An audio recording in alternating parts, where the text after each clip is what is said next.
everyone, welcome to After Class with Ballet for All, a podcast by two passionate adult ballerinas about all things adult ballet related, and some random thoughts in between. We're so glad you're here. So grab your water bottle or a cup of coffee and join us for a quick chat after class. Hi, everyone. Welcome to an episode of the After Class podcast, where we are very excited to have with us Sara from Tutulist.com.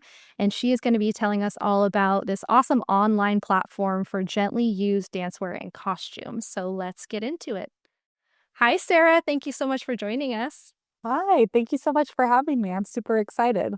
Yeah, we have been talking about asking you to come on almost since the beginning of the podcast. I am not even kidding. First started talking about doing the podcast and we're brainstorming about who we would love to have on. I was like, oh my gosh, I would love to have Sara from Tutulist come on and talk about the platform. So this is very cool to have you. So thank you again. I would actually love to hear about your personal ballet or just dance in general journey, because I believe you have been a dancer, right? Like that's been part of your life too. So I'd love to hear a little bit about that if you don't mind sharing.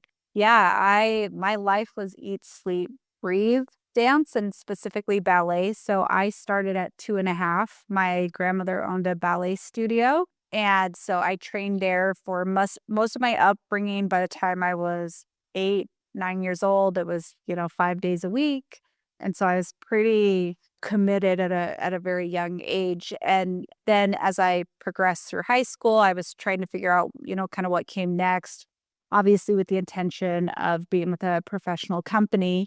And I had switched to another studio, and I trained under someone kind of very well known on the West Coast, Jenny King. And so I trained with her, and then I did YGP that year, and that was helpful for, my growth and career and kind of getting noticed. And then I attended the University of Utah's Department of Ballet on scholarship. And that was a admittedly rocky road, I would say.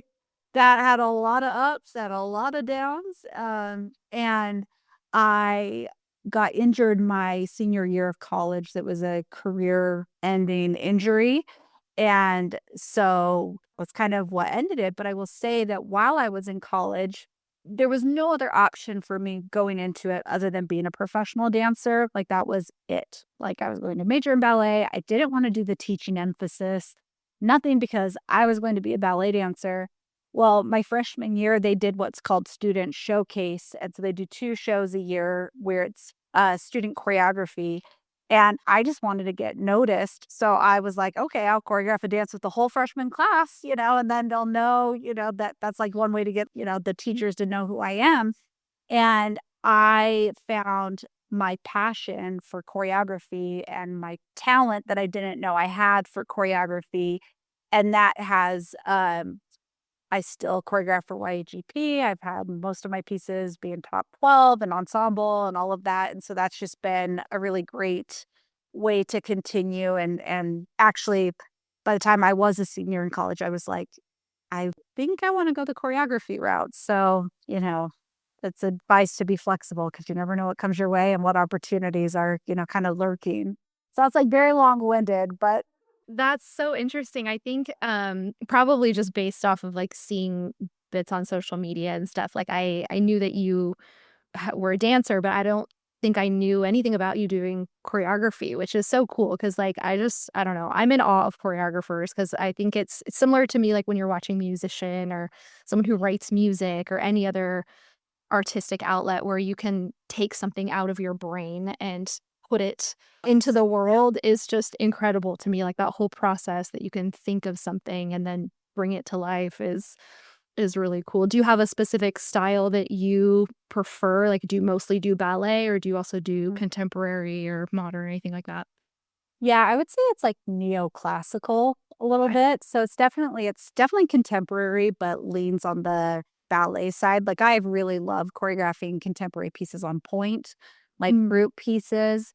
And it's funny that you say that too, about like all the different pieces, but I feel like having that opportunity to explore that is also when I've, switched and went in a different direction in my career. the putting things together, like developing that skill set is what I've brought into my finance and technology career is like, Mhm. okay, how do I organize this? How do I, pick apart or how do we take the concept of a website and bring it to life? And there's so many different components that do that. And I feel like the skill set I gained through the arts is what propels me, on these different aspects of my career. But I love choreography. I just did my round of solos for the ballet competitions and they're starting to compete and it's so, so fun. I love it. It is so different from teaching ballet classes. Like for me, I always believed that I was never good at choreography. I never had chances of choreographing anything. It was just teaching ballet and choreographing in ballet class. That was my only opportunity to it. And then I just started working in Australia, and here, like I just moved to a year ago. And here they don't do that many variations, solos at competitions. Rather, what they do is teachers' inspiration solos. So we create our own solos for the kids to go to the competitions. And that's mostly the culture here, rather than doing classical variation, which for me was like, oh, wow. The first 2 months was like, oh my God, I'm not gonna do this. It's like 12 different students choreographing. It's just not in my blood. It isn't. And then it just comes as you see the student developing slowly what you created and then adding more and you see them how they flourish through it. Just like, wow, this is cool. I'm still not confident at all doing choreographing, but it's so different from teaching. And it's what you said, is getting all these ideas and actually putting them through, using the choreography as a tool to explore that.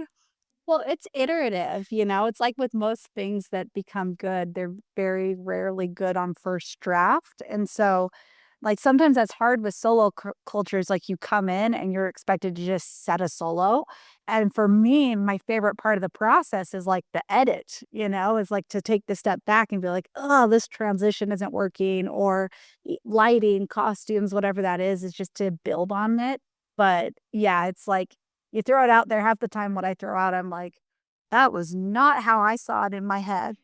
It's the same in business, might I add. Yeah, speaking of too, I would love to hear because you mentioned it that you have a career in finance. So has that been taking place at the same time as doing all the choreographing and the platform? You're also have another career? Yeah, so I guess that was my dance career. Here's my out of dance. Here's my journey out. So I was injured, like I said, my last year of college, had no idea what I wanted to do. And so I could get an economics degree in 1 year because I was like, oh, I'll do a business degree, but that would be 3 more years. So I was like, okay, econ's the closest. I did the whole coursework in a year. And then I went into finance because, like, I don't know what else to do and who am I, and I have no idea what purpose I have in life. Like, that was probably the most lost time I've ever had, like, with my sense of identity and, like, what do I wanna do? And so I was like, "Okay, I'll just start working." So I started working. I got hired at this company, and I was brought in to do basically technology for a certain type of investment, like real estate investing. So I build platforms or marketplaces for investors to be matched with different investment opportunities. So I did this for several years and worked my way up within the company to become chief operating officer. And within that company, all those skills mixed with my ballet background was really like the basis of like, hey, I could build this for the dance industry. But yeah, that's kind of like how I got the background to be able to, manage a development team, go through the QA process, all the different testing things that come along with that. Yeah. So what specifically made you want to make the platform what it is? Because it sounds like you got the abilities and the skill set to do it through your career, but what was it that made you decide, like, I want to do dancewear based, I wanna do gently used, so where did that inspiration come from? Yeah, so in 2017, my grandmother was retiring. And so I kind of got pulled in by our other family to figure out what to do with her studio. So in that process and evaluating the assets and the student base and, what we wanted to do to prepare it to sell, I was like, I even remember where I was driving on the freeway. I was like driving and I was like, oh my gosh, there needs to be like an Airbnb for dance costumes. Like there needs to be a way to like rent, like all these studio owners are sitting on these huge assets that are hundreds of thousands of dollars that they could be monetizing. And by the way, every studio owner like works very hard for every dollar they earn. So So true. like, what if we did this for costumes? And so then I kind of, over the course of a year and a half, came up with the idea, came up with the name, and it was purely around costume rentals. And then it kind of evolved into buying and selling, but there was no technology available. And I was not in a place where I could pay to have a whole thing built. And so I was like, okay, I will take the costumes on consignment, but to get people to come, I will buy their dancewear on the spot because that's a smaller purchase size.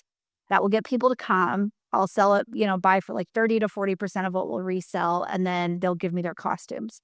So I did that. I, out of my apartment, was like photographing. I got a Shopify site, was doing all of that. And then I kept selling out of dancewear and I sold, I think, 2 costumes. And I was like, oh, okay, well, do I want to be like in the wedding dress business where you get married like once or maybe twice?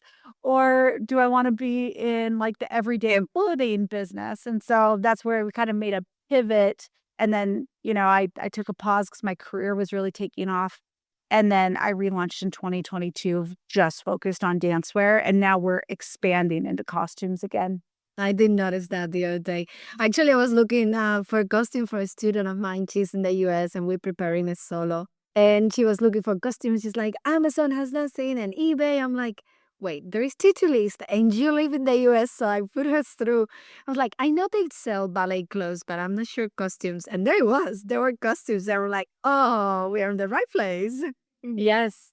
And they're starting to grow a lot, which is super exciting to me. Like, because that's to me the most wasteful area of dance. So I, would love to see some more circular fashion in this. Like we had this last weekend, we sold 5 tutus in 24 hours, all different buyers. Literally, they posted them and sold them within 24 hours. So we kind of have a supply issue at the moment. Oh, wow. That's amazing. Yeah. I love the idea of doing it because at some point we became like the society today is just like, no, I don't want secondhand. This is not, it's the mentality of like, no, secondhand is not the same. Someone already wore it, someone already, but it's coming back. It's coming back. It's like, coming back. why not? Like, it gets clean, it gets washed. We really look after our own things. And especially to use a leotard. You want your leotard to look perfect. So by the time we actually sell it or we put it on your website to be reused by someone else, it's just perfect. People are thoughtful in what they post. So like I think there's a conception that it's like going through Goodwill, which there's nothing wrong. I love thrift shopping. But I think like when you're thinking of a Goodwill environment for dancewear, you're like, I don't know how I feel about that.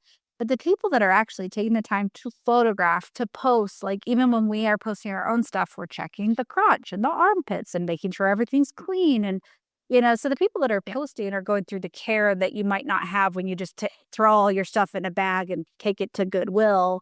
That's kind of the nice thing about a site like this versus kind of more general thrift shops. It's more curated.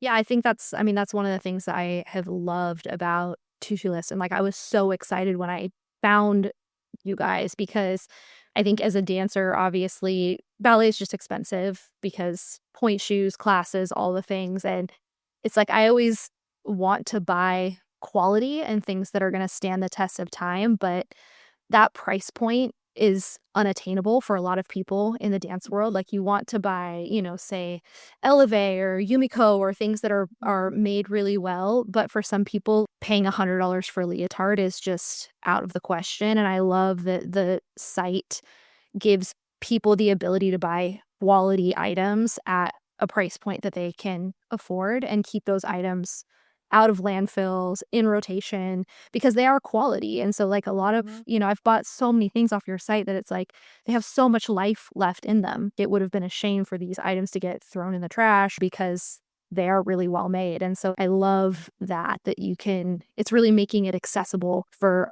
a lot more people to afford to have high quality dancewear instead of having to buy stuff that's more cheaply made and not as good quality. And the other thing too, especially as women, is like our bodies change, even as a professional, and being very sensitive to what that feels like as a dancer who's in front of the mirror all the time. So I had so many leotards, that I loved when I was 18. And then when I was a freshman in college, by the end, it's not that I was like, my body just, I got more muscular. I shifted, just even what I thought looked good on my body changed. And so I think having the ability to kind of celebrate your body for where it is and be able to evolve with your body as it changes is also something that I feel like pretty passionate about. Hmm. And it is really fun too, because I know part of your mission statement is like connecting dancers through dancewear. And I've really experienced that on the platform, which has been really fun. Like I've connected with such lovely people that I'm now like Instagram friends with and have conversations completely off of the platform, and we follow each other. And it's really fun because it is really a community. And when you're on the platform and you're using it and you might have a question about something if you like a leotard, but you're like, what's the fabric made out of? Or, you know what I mean? Stuff like that. And people will write you back and they're so nice and so friendly. And so it really has a very communal vibe that you've created on the platform. So it's super fun. I love it. So what was launching it like? Just as far as, so you have the idea, and then what was the lead up to actually launching the site like? Yeah. So, like I said, I had kind of that, I would say that test the waters phase, in like 2018, and then took a pause. And then kind of during COVID, it's like it's been in my mind. I really should do this. I really should do this. And then finally, it was like the beginning of 2022. And I was like, it's the year of the tutu. Like, I am going to go for it. And if I don't make the time for it, or I do make the time for it and I don't want to do it, like at the end of this year, it's like if I didn't make the time for it, I'm putting it to rest. And like I just can't have it like taking up so much space in my mind if I'm not going to do something about it. So what I decided and realized I had to do, being realistic with, balancing a full-time career, is again making it iterative and going, okay, I don't need every bell and whistle. I don't have thousands of people waiting to join. Like, it's like we can grow this thing. So, what's the minimum viable product, the MVP that I need? So, we focused on Tutulist Encore collection because we can control that.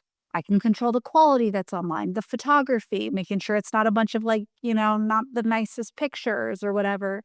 And so we were able to launch pretty quickly with Shopify. Meanwhile, I immediately engaged in building a custom platform. And just as a funny story is I worked with a team. I paid everything up front. I was getting a pretty good deal, I felt. And we were going around and around, and it was just a disaster. So the buttons weren't working. It looked so circa 2012. And I was like, okay, I got to keep going. I got to keep going. And then it was like, okay, I cannot put good money after bad. Like, I cannot put my time, and I just have to let this go. So we scrapped it. And then I met Vishal, who's our developer now, and we built the platform we have now. So that was a year-long process while we were running and launching the site. So, and the other thing I would say, what was it like launching? It was slower than I thought. I think everyone has these ideals like, oh my gosh, I will launch this and then all these people will come.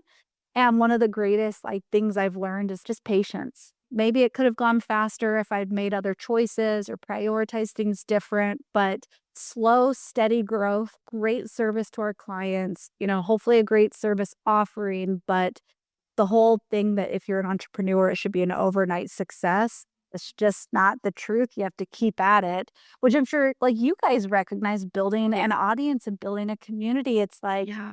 you might have a viral component, but it's really just consistency. And if you stick to it, you'll get your reward. Yeah. And I feel like the ballet community, it's very like a word of mouth type community. And so I'm sure that took time. Like I feel it's similar to the podcast. It's yeah, like you said, just consistency over time and giving it the time for word of mouth. Yeah. Completely.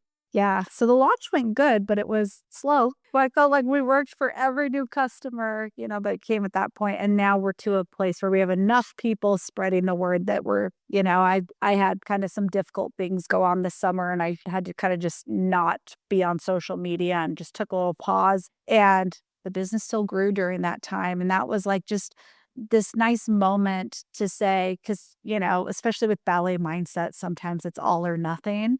And to feel like, oh, I'm ruining my business. Everything's, terrible. And then you kind of take a pause and you go, no, there's time to breathe. There's time to take a moment.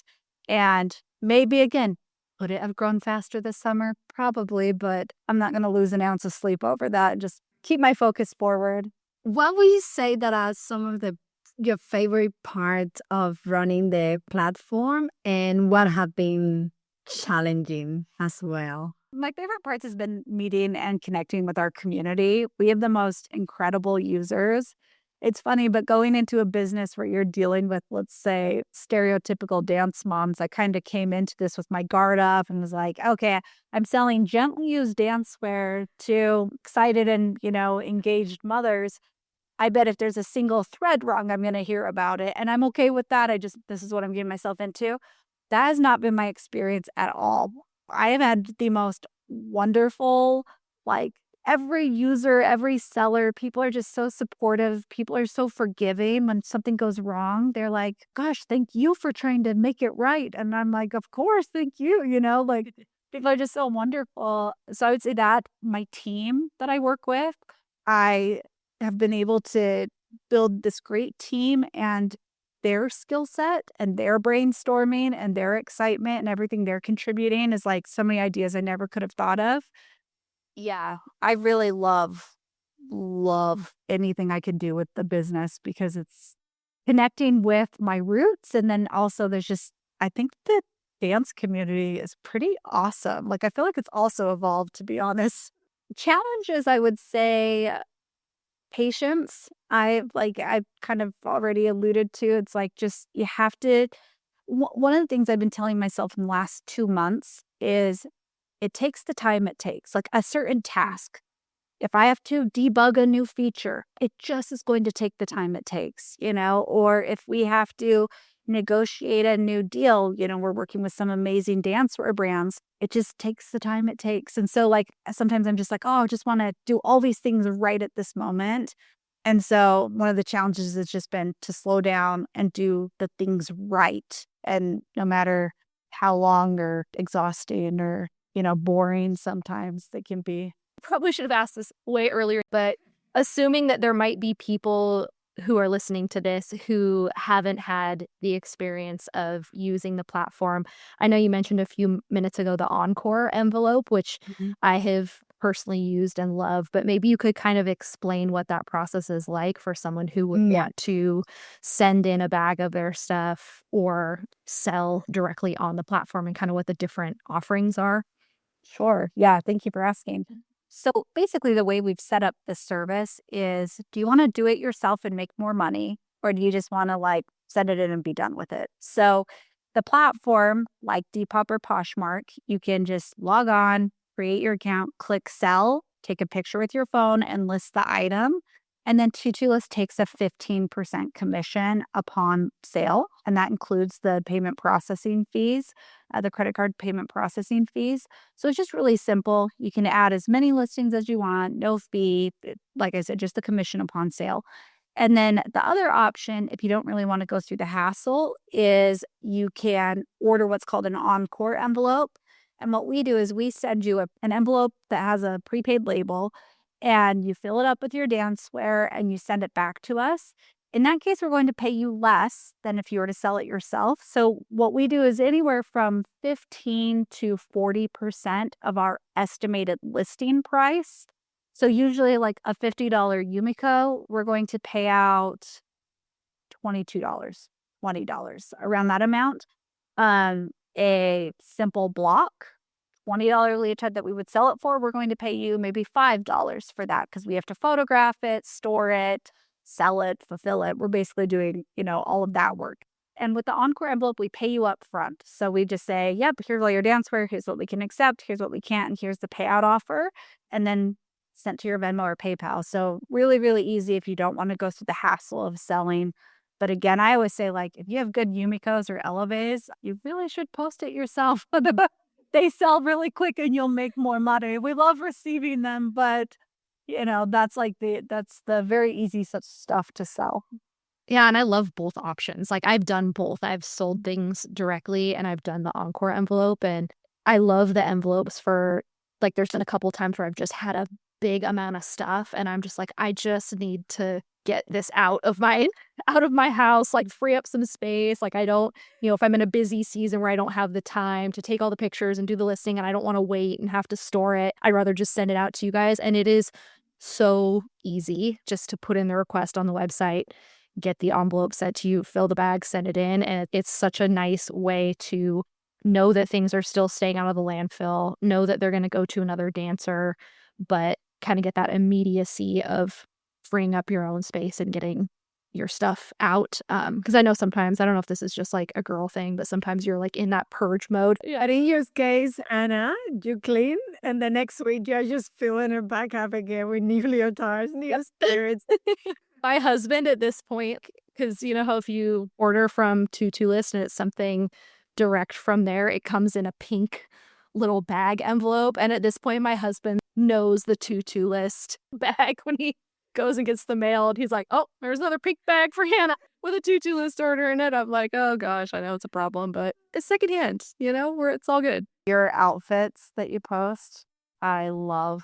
Every time I'm like, okay, I want to dress like. I kid you not. I mean, I should have looked before we recorded, but if I went through and looked at all my dancewear, I would say probably close to 75% of what I own at this point I've purchased off of your platform. And then when I discovered Momoko line of leg warmers, oh my gosh, game over, man. Her stuff, which I guess would be another fun thing for you to share about, is that there are people that sell new handmade items. So actually, that's maybe something my hope for Tutulist is I want to be a cultivator of small brands that support circular fashion. So kind of like a one-stop shop for any dancer needs, not just gently used. So I really feel strongly about supporting other small dancewear brands, because right now, if you launch a dancewear brand, you're not going to be big enough, obviously, for Discount Dance or the major distributors. So how do you get your name out there? And most dancewear brands, it's just what they can cultivate on Instagram. And that's really challenging. So you could be the most beautiful dancewear maker who has not a marketing bone in their body. And sometimes, of course, that's the struggles of owning a business. But I also see such an appetite from dancers to discover new brands. Dancers are looking at Etsy. Dancers are looking at Instagram, and going to different places. So we want to be able to connect dancers with small and growing brands. So we have a shop small section of our website. Momoko has grown really fast with us, and it's just, her product is amazing. And then we partnered with Imperfect Points. So Imperfect Points is the most sustainable dancewear brand with the best ballet tights. And I connected with Helen, and she's in the UK. So accessing the US market is really difficult when you're paying overseas shipping. So we've almost become like a distribution center for Imperfect Points. So pretty much same pricing. Actually, I think a titch less through us. And then you're not paying overseas pricing. So that's a major initiative for us this upcoming year, is to be able to grow the number of brands that are on our platform. Well, that brings me to the question, how can I get my hands on your product from Australia? I know.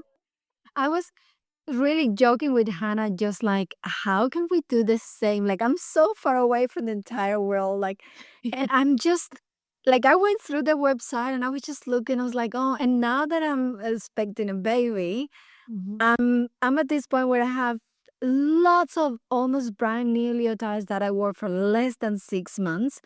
And super cute with the skirt that matches the leotard and the thighs and the this and that. And I'm looking at them like they're going to be sitting there just collecting dust. I'm not going to wear them. And how do I send them to you? Or is there any future plans for international shipping? And How do you see that happening? Yeah, and I'm glad you asked. And the short answer is it's coming. So right now, anything in the that uses Tutulist shipping, so like Tutulist Encore Collection, and most sellers use Tutulist shipping. It's if it doesn't say that there's an added shipping fee per item, that usually means they're using Tutulist shipping. That allows you to, if you're international, you can have it shipped to you. But as we know, the shipping is just outrageous and there's just nothing we can do about that. So, what we have on our roadmap is being able to shop by geographic location. So, you would still have the automated shipping, everything the same, but then you can say, I'm in Australia and I want to look at sellers in Australia. And then it would just show you the dancewear in your region. So, that is on the roadmap. So, I'm hoping by first quarter that we have that available. So, coming very soon. That's awesome. That's really exciting. We're excited too, and then I have reasons to come visit. I know. I know. I still need to come visit too. Elena has been teaching me online for 2 years at this point, and we've never met in person. Oh my God. At some point, I need to go to Australia too. Got to make this happen. What testament to technology. It is, yes. Yeah, it really is. So, do you have any, because obviously we're heading into the holidays, are there any plans for any sales or promotions that you guys have coming up? One of my favorite things that you guys do is the Instagram story sales. So maybe you could share a little bit more about what those are and if there's going to be any holiday related ones. Yeah, so we definitely have some things coming up. We'll have Tutulist Encore will have a sale Black Friday, Cyber Monday. We don't do major sales, to be totally candid, just because there's not a lot of margin. Like, yeah, but our priority is to move the product, of course. But we don't know if it's the first week. We actually just had a meeting on this last night. So in the first 2 weeks of December, we will have another Instagram story sale that's focused on everybody's favorite brands. So basically a Tutulist wish list, and then we'll kind of end with stocking stuffers. So like different sub $25 listings and items that are like stocking stuffer themed. But our Instagram story sales, it's really a way for people to see video and interact with us and see what the product looks like. Because again, it's just sometimes hard on photos. So we thought, let's engage kind of in more real time with our audience. So we'll kind of pull some of our favorite items, and then and it's just the Tutulist Encore collection items. And then we'll list them in the stories. You can just claim in the stories. We usually give a little bit bigger discount on those, but it's just a good way to like see the video, see the quality of the product. And just as you're trying to maybe learn to trust our brand, or maybe because we pull the more unique items, it's kind of a fun way to like we really don't do any mainstream items. It's pretty much all kind of unique. So we have that coming up, and then we kind of do our big clearance for 100 days and older items coming up at the end of December. But again, it's like, as you know, Hannah, items go quick. So it's, if you see something, don't wait. But yeah, so we kind of have a couple things coming up, but our hope is that Momaco and Imperfect Points, that we see people support those small businesses. Yeah.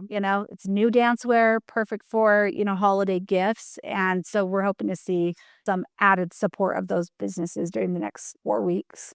Well, cool. Thank you so much for answering all of our questions. And it's been so amazing to get to meet you and to know everything about Tutulist and how it's trying to bring the community together, which is also what we're trying. So really appreciate you being in the podcast with us. Yeah, thank you. I get nervous for these kinds of things, and you guys are like so sweet and welcoming and nice. I'm like loving the vibe. As a small business, like this, an opportunity like this makes such a big difference. So I just want to thank you for reaching out and helping spread the word, because it's so impactful. So I really appreciate it. Absolutely. Thank you for taking the time. And yeah, we hope that you can get even more people on the platform for the holidays and they can do their Christmas shopping. And can you tell our audience where they can find you guys on social media? On Instagram, it's at Tutulist, and same with TikTok. And then if anyone is on Facebook, which actually a lot of people are, I'm surprised, is the Tutulist, because Tutulist was not available on that one. I still have it. I don't know if this is just like me being, creeping towards 40, but like I just have not made the jump to TikTok. I'm just like, I can't learn another platform. Like, Yeah. So one of our operations associate, and she's dancing at the University of Utah. I was like, girl, you do TikTok. That is your thing. So like you will see they had totally different styles. Yeah. Her content's way better, but I'm like, exactly. That's just one too many things for. It's a different generation. It's just so different. And I'm like, I don't know what the age is where you just decide that you're done with learning new forms of social media, but I have hit that age. Instagram into retirement. Yeah, we'll be on Instagram and Instagram only from here on out. Oh gosh. Well, thank you again so much for being on the podcast. And like I said, we'll have all of the information to connect with Tutulist in the show notes. And we really hope you guys enjoyed the episode. Bye.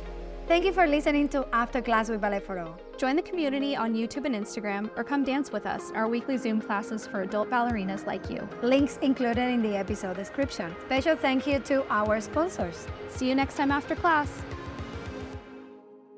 Podcast produced by Mission Bridge Media.